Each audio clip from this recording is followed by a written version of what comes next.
UFC 313, March 8th, Las Vegas, T-Mobile. We found out about that last Saturday.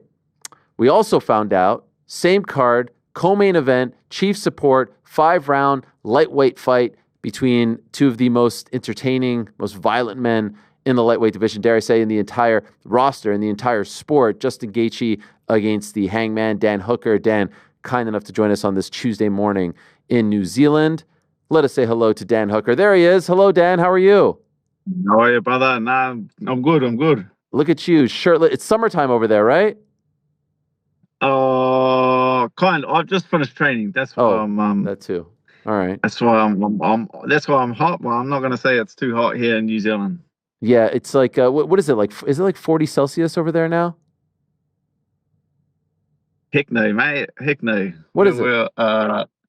We get high 20s on a good day. Oh, okay. Because I was seeing in Australia the numbers were crazy, but I know it's a different country, so different climates. Here it's freezing, so I envy you guys. No, we're cold-blooded here in New Zealand.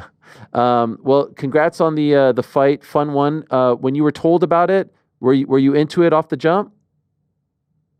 Yeah, they mentioned the UFC mentioned it like a while ago. The UFC was the ones that wanted to put this fight together, and then both camps agreed quite a long time ago, and we've just been waiting on a date, really. So I knew that was the opponent that we were going to come across, but yeah, just kind of waited on a date to get locked in. So to have it finally locked in, it's we're all roses. How long were you waiting for? Oh, it's been like I think like suggested since December, I guess, but. Okay. Just haven't had a date to really lock in and focus on. But yeah, I found out about like a week ago, last week, and okay. So it's well, I actually found out about it on Justin Gaethje's YouTube, which was what? What do you mean? like Gaethje a few weeks ago, probably like 2-3 weeks ago, was like, I'm fighting Dan Hooker March 8th, and I was like, everyone was sending me the clip of his YouTube, and I was like, oh, that's cool. Did that annoy you that you found out that way? Nah, that's what you get. Like he's worked very hard to have his position. You know what I mean? Like, and that's why I'm like on the outside of the top 5, getting my way into. Because at the end of the day, I want what he has. I want the perks that come with everything. I want to sit cage side. I want to find out about fights before the other guy. Like that's a position that he's earned the hard way. And so I want what he has, just like the guys beneath me want what I have. This is still about not getting the tickets for UFC 300, right? That's what this is all about. It's still there. Yeah, if you know me, brother, you know I hold a grudge to that absolute. Ooh, that one's been in a hole in my back pocket. Yes, golly. By the way, where did you end up that night? I just bought one of those stupid long ass drinks of slushy, and then just like I was just walking down the strip drinking the ones that have like you need the shoulder strap. Yeah. You're just walking.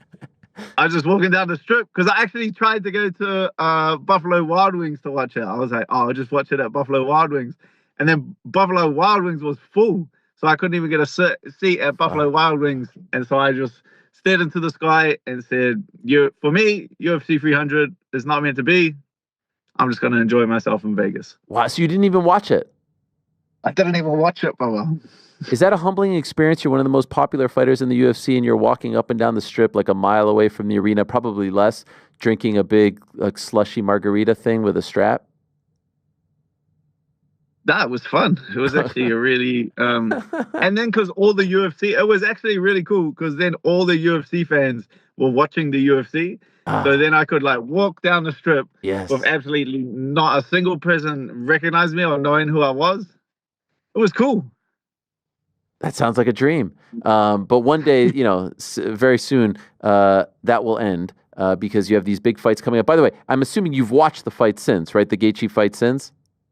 Yeah, I watched. I felt like he just slipped on a couple of banana peels. I don't think you can take. I feel like the common conception takeaway from that fight is that like Max Holloway outclassed Justin Gaethje. But for me, watching it back, I feel like he just slipped on a few banana peels. Like obviously the spinning kick hit him. He was doing really well.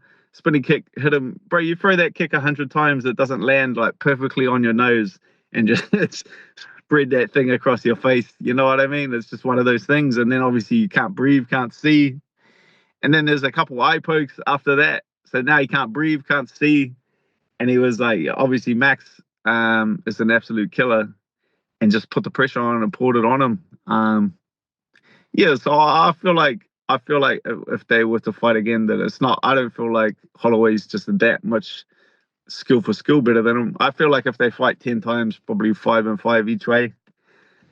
But yeah, so I don't feel like there's too much you can take away from that fight. Okay. I wonder if you subscribe to the theory that knockouts like that, because that was a vicious knockout, does that change a fighter? I know he hasn't fought now. By the time this fight happens, it will be 11 months.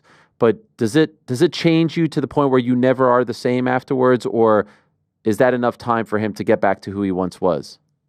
That's just not something that I can even take into account. Like I do with my younger fighters when they start, thinking about their opponent too much and going, oh man, I wonder what, and they're asking like questions about their opponent, like, oh, I saw him having a Coke last week, like maybe he's not preparing properly, like stupid stuff. And I go, look over your opponent and I go, make him raise his left arm. See, you can't. You have no mental control. You've got no Jedi mind power to control your opponent. So why even think about it? Like I can think about myself. I can think about the things that I can control. But my opponent is, besides being a body and a skill set, that's all I am consider. So where he's at mentally is absolutely none of my business. I have to account and expect the best Justin Gaethje that Justin Gaethje at 100%. Justin Gaethje mentally locked in. That's what I'm training for. Correct me if I'm wrong. Justin seems like the type of fighter that you would respect and enjoy watching. I don't want to say it's a bucket list fight for you because he's on your level. You're around the same ranking. But is this a fight that you have been thinking about and wanting for some time? Yeah, I don't really get caught up too much in opponents. So at the end of the day, it's just a huge test for yourself. But I'm a fan of Justin Gaethje. I watch him. I've met him at UFC Sydney. We were both guest fighters, and so we were like on the bus together as guest fighters. And I had my wife there, my daughter Zoe, and we're talking to each other. He's talking to my wife. Zoe's mucking around with him. He's playing with her, and then we're on stage, and we obviously had 10 different fans go, you guys fight each other, like we were going to do it then and there on the stage. But yeah, I just said, brother, I just seen him, playing with my kid and being cordial with my wife. So it's very, this fight is not about talking. I'm expecting no disrespect from Justin Gaethje, and there'll be none heading that way. But inside the cage, absolute killers. I respect them for taking this fight. It's a dangerous fight. I feel like there's a lot of there's tough fights out there, but I feel like there's a lot more low risk fights or potentially less dangerous fights, I guess. Any particular reason why it's 5 rounds? I just think the UFC wants to see someone die. I don't see. Yeah, I think they just want to. They want to finish it. They want this fight as well. I feel like for the fans as well, they want to see this. They want to see someone go down. They want to see blood. They want to see round 4 and 5. And you're happy to oblige. I'm happy to oblige for money. Yeah. Okay. So you do get compensated for this, yes? Even though it's not a main event. Fucking A, brother. If you work overtime at your job. Yeah. No, I would hope so.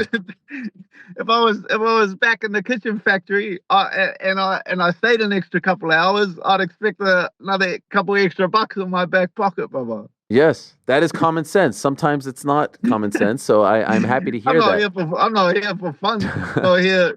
I'm not here because I like you guys. I'm here. Prize fighting. Prize fighting, brother. Can I ask, did you take any sort of joy in seeing Renato Moicano lose to Islam so quickly last week, considering the back and forth between you guys? Like the amount, mate, the amount of hundreds of messages when he took the fight of people going, "Oh, call him a turtle in a tree now, call him a turtle in a tree now," and I was just like, "Nah, like I don't kick men. I don't kick people when they're down.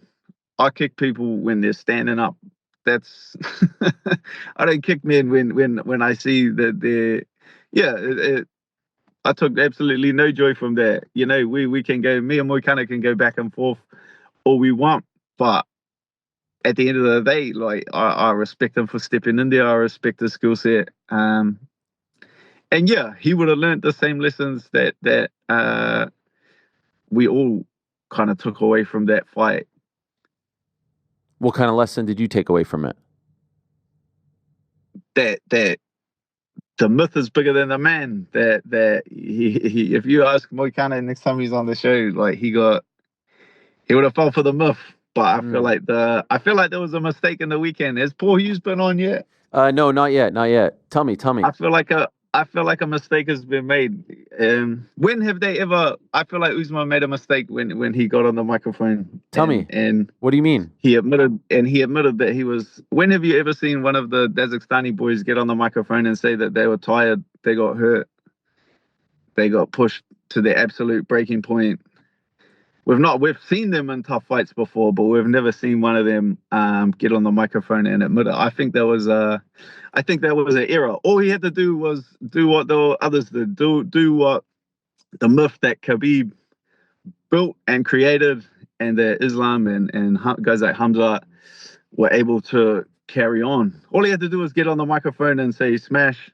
Yeah. I'll smash anyone, put the microphone down and walk off. That's all that Hamza has to say. That's all Islam has to say is just shut up, keep it short, keep it simple, and say he smashed everyone. And then everyone would have forgotten that Usman and Paul Hughes had a close fight. Enough time passes by, Usman is still, undefeated, this big, crazy, scary Russian dude, but he humanized himself. And that's the thing that guys that have been in there with Islam, like you fall for the myth, and you're not fighting the man. And that's with any great champion for like a long time. We're like in the sport of monkey see, monkey do. We see long reigning champions, and then we see them get clipped or we see them get dropped, and we see them be humanized, and you see that myth shatters, and you see you take that myth away. Once you see a fighter get knocked out, you're like, oh, well, if he knocked him out, I can knock him out. And it becomes, you're just fighting the man. But once you have to fight the man and the myth, it becomes like very difficult. And that team has done an incredible job of protecting that myth and keeping themselves with very impressive records and not looking compromised and safe and fighting in a style where they don't get dropped and they don't get cut and they don't get hurt. But yeah, I just feel like that was a mistake. This is incredible insight, and I appreciate it, especially coming from a fighter's mind who's been in there with Islam. I'm wondering, did you, in retrospect, feel like time is the devil of any fighter. If you tell me what fighter can't be beat is time. That's why Khabib did it perfectly. He went on the run. He went on this incredible run, and then dipped out and left with that myth completely intact, and he was able to pass that myth on to his teammate, and that's what the team was planning. Was then Islam reign until he's obviously done an incredible job of carrying on that myth of shutting up, just saying smash, and he was going to hand it to Usman when he finished his contract out, and then he was going to come over and continue that kind of myth in the lightweight division, but he made the mistake of humanizing himself. Did you feel, in retrospect, like you fell victim to the myth when you fought? I know a lot went into that fight, short notice, COVID, all that. But did you? Yeah, like it becomes a lot more difficult on short notice. It's not even necessarily it's not even necessarily like the short notice in terms of just physical preparation, but in terms of mental preparation. Like he's fought a lot of guys that Volk was kind of thrown in there last minute. And Moicano. I'm not criticizing Islam. Like, these are of no, its opponents are getting injured. Mm-hmm. There's nothing he could do about it. This is in no way a criticism. I'm not saying he picked to throw these guys in last minute. It's because the other guy he was supposed to fight was injured and pulled out. But we saw with Bobby Green, myself, Alex, Moicano, like, not necessarily the physical preparation, but more the mental preparation. Like, I was there, like, seeing what went into Volk's camp when he pushed Islam to the absolute limits in Perth was, I feel like a big part of that mentally was a guy like Craig Jones, because we all know Craig Jones, or if you're a fight fan, you're probably aware of Craig and his mental approach to the sport. You know what I mean? And having Craig every day in the gym, and they're going, Islam's grappling, and you got a guy like Craig Jones next to you just being like, this is shit. You just do this. This is what? Like, they suck. You can just you know what I mean? Just poking fun and breaking it down and making their game seem silly, like, and having such silly, nonchalant answers to the game just puts in the back of Alex's head that just like, oh, he's not this big bad impervious grappling machine, because Craig Jones said that he sucks. 100%. 100%. Can I ask, did you think Paul Hughes won that fight? Oh, close. Oh, I don't judge. I saw it at the time, and that's just the way I watch fights. First time I ever watch fight, I watch it for entertainment. If I want to score a fight, you're gonna have to watch it 2-3 times and break it down properly. Okay, so it speaks to just how tough the judges have it, right? It's so hard to do it in real time when you're up there. I do not envy these guys' jobs. By the way, speaking of training, I'll make it easy, because usually when I lose big. Yeah, that's right. Swing big, miss big, baby. Can I ask, what was it like in the gym when Robert Whittaker pulled up?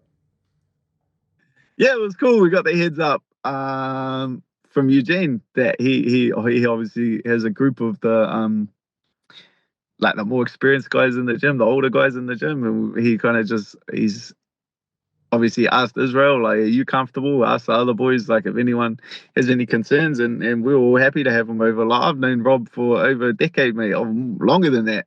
I saw Rob fight in Sydney, maybe his second pro fight. It'd be like 15 years ago. So I've known Rob for a very long time. And then, when he started having this rivalry with Israel, obviously I have to jump on Team Israel. But like before that, Rob was my favorite fighter. So Wow, it's been cool. It's been cool to get my favorite fighter back.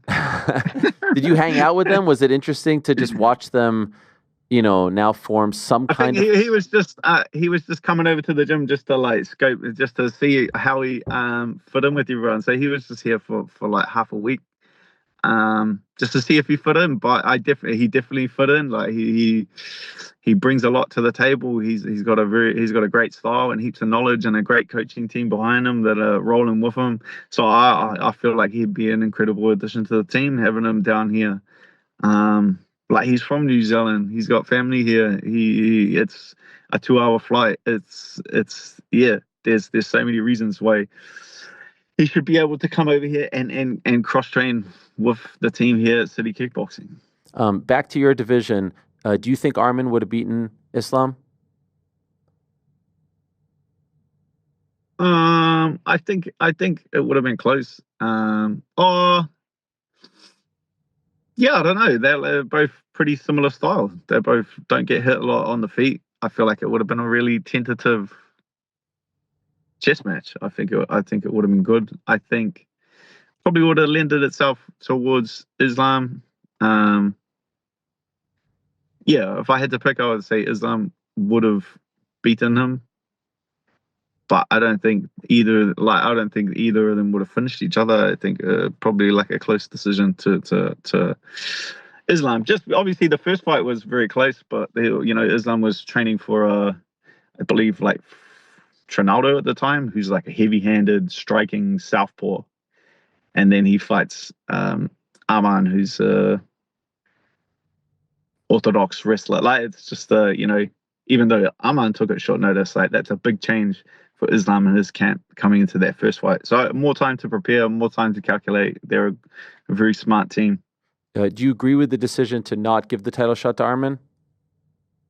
Oh yeah, you gotta that's the UFC. If you know the UFC, you know that you just piss them right off, bro.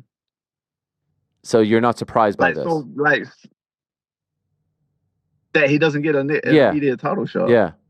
Well, we'll have to see. I feel like Oliveira's turned the fight down before. I don't know. We'll you have to see how it plays out. Like if Oliveira turns it down, then it's I don't know. He could be up there. Like if the next guy in line gets injured or turns the fight down, then he might slide in for another title shot. But yeah, the seriousness of the injury is there's the UFC don't like people who pull out of fights.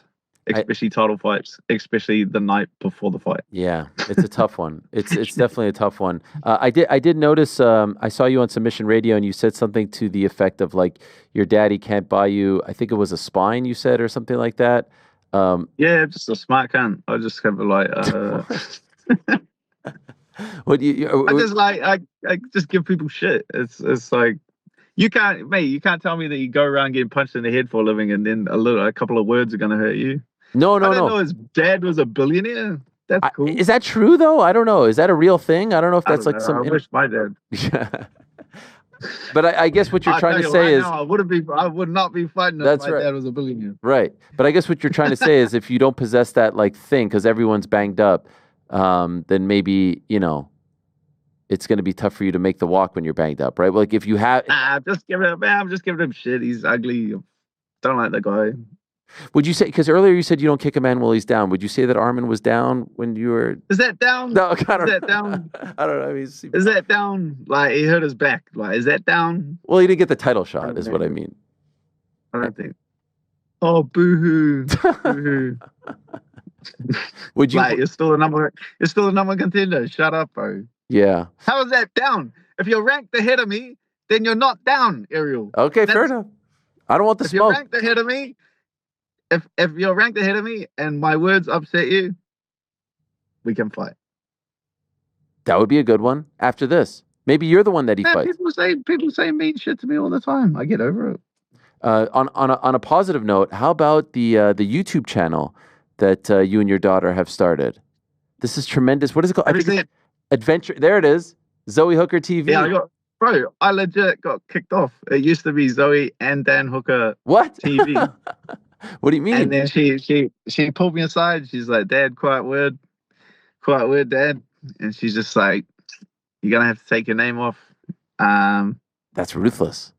I just wanted to be Zoe. I love it though. Like you're probably 6 years old and you're not in Dad's shadow. How cool is that? Like you're player one. That's the way that I want my daughter to approach it. The way that I view it, like I'm not gonna tell her what to do. I wanted to think that anything is possible and the world is their oyster. And she's the quarterback, and I'm just running offensive line. Whatever way she wants to go, whatever the players, anyone trying to stop that, I just have to smash them out of the way. That's the way that I view it. And yeah, she's just like, because we had the UFC Countdown team here, and they actually interviewed Zoe. I'm looking forward to that. Oh, wow. It's funny that she's like, that she got asked about that, the YouTube channel, and she's like, yeah, my dad just kind of helps out with the camera. And I'm like, where's my credit? You know, I'm a one man band back here. I'm doing editing, I'm doing camera work, and all she does is just do a cheeky smile and it's taking all the credit. Is she the creative director? Is she the one saying like, we need to film today, we need to talk about this? And I can't. Harassing me constantly about making a new video. When's a new video? I can't put an emoji in a headline without her authorization. Wow. She authorizes everything. She's running this shit, mate. How old is she? 6. And whose idea was this? Oh, we kind of came up with it together. Like, she was watching her YouTube, I was watching my YouTube, and she's just like, "Why don't we do a YouTube?" And I was like, "Oh, shit! I actually kind of I know some stuff about that." And she really kicked you off. I got the boot, mate. I got the sack. I got the sack. I'm just a cameraman now. That is unbelievable. I love that. She's a star. And you're soon going to be welcoming a new daughter to this world. By the way, when you were saying that you were, and we'll let you go in a moment, but you were saying that you were waiting for the date. This one's happening right after the due date, and I believe that's a replay of when Zoe was born. Right? It was you fought Edson Barbosa right after. Any lessons learned from that experience? That went fucking great, didn't it? Yeah, like, definitely learned lessons. Like, it was the birth of my first child, like 3 weeks before the Edson Barbosa fight. And yeah, like, obviously the mind and the subconscious mind especially thinks about and processes the most important thing going on at that time. And at that time, the birth of my first daughter, or the birth of my first child, was the most important thing going on in my life, and Edson Barbosa was second. So obviously I was physically putting in the work and physically ticking off the boxes, but mentally I was not thinking about it at all. So I remember, like, and then I just hadn't slept, because obviously you get just shell shocked by your first child. And then got to fight week, slept the whole week because I hadn't slept in a month, and just kind of like opened my eyes in the ring. I was like, Edson Barbosa, how do I fight Edson Barbosa? I was like, and I was thinking, I just hadn't really thought about it. But obviously you learn lessons from that. Like, I know now to be, like, mentally aware of still doing the stuff outside of the gym, and doing my homework and doing my study, and mentally preparing for fighting Justin Gaethje as well as that. So now I'm focused on two things, and I'm not just completely disregarding my UFC fight. Good man. And I hope it all goes smoothly. And now, obviously, like, I didn't have much money then either, but now, you can get night nurses and sleep cleaners and help, and get people, family involved, and it's I'm far more prepared. I'm more prepared this time. I don't think it's going to go as bad as that time. I hope not. You've come a long way. You're on a roll now. Confidence is high. You've got the momentum. What a difference. Yeah, it's a beautiful thing to see. Are you going to Saudi Arabia with Izzy or no? Nah. There's nothing for me over there, bro. How's he doing? Nah, he's actually looking incredible, bro. Yeah, he's looking really good. The skinny boy is back, as our coach Tussa said. I love it. Well, I could see you sweating up a storm over there. I feel bad. So I'm a few. By the way, last thing, did you watch BKFC on Saturday? I saw the result. Yeah. Jeremy Stevens getting the big knockout. Eddie Alvarez. The reason I asked this is because we were talking earlier. It was like, there's got to be a part of Dan Hooker, like your type of personality who's like, that's my retirement fund. That's it, right? You're gonna do it. Like, I'm just gonna not fight anyone when I stop fighting.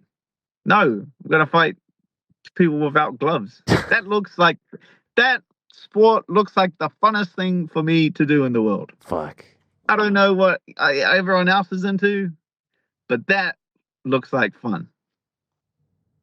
I love it. All right. Well, you got plenty of time before you get there. But we were saying, like, Dan Hooker's got to be watching that on Saturday with some of those insane knockouts. Like, did you see the one where the guy hit the ropes? Did you see that one? Love it. Can we show this to Dan real quick? This one right here. You know the one I'm talking about? When his neck hit the rope. Man, if someone goes down bad, I've seen it. You see, it was terrifying. This one right here. If someone looks like they died, I've seen it. Every knockout looks like they died. I love how his neck whips off the bottom rope. Don't stop. It's terrifying. Look at that. It's terrifying. Yeah, go play cricket then. Fuck. Yeah. Dan, you're a gent. Thank you so much. Good luck with the upcoming birth. Hope it all goes smoothly and healthy and everyone's okay. Look at that poster there from Engage. That's tremendous stuff right there. They always make quality stuff. Shout out to Ash and the team. And can't wait for it. March 8th in Las Vegas. Appreciate you very much. Thank you, Dan. Easy, brother. Thank you. You're the man. There he is, the great Dan Hooker. What a joy to talk to him as always. What an esprit, what a joie de vivre he possesses, and he is on a roll. It's been quite the turnaround for him as of late. Currently ranked 6th, so he's right there. 3-fight win streak over Claudio Puelles, Jalen Turner, Mateus Gamrot. He did go 4-0 between 2017 and 2018, went 3-0 between 2019 and 2020. But this would be the, at least tied for the second longest streak of his career. If he wins on the 8th of March, it would be tied for the longest winning streak of his career. And he turns 35 on February 13th. So dare I say he is just hitting his prime. Thanks for watching this video. Hey, before you go, do me a favor, hit that sub button, give us a thumbs up, hit the little bell thingy as well. Leave us a nice comment or two. We appreciate you all very much.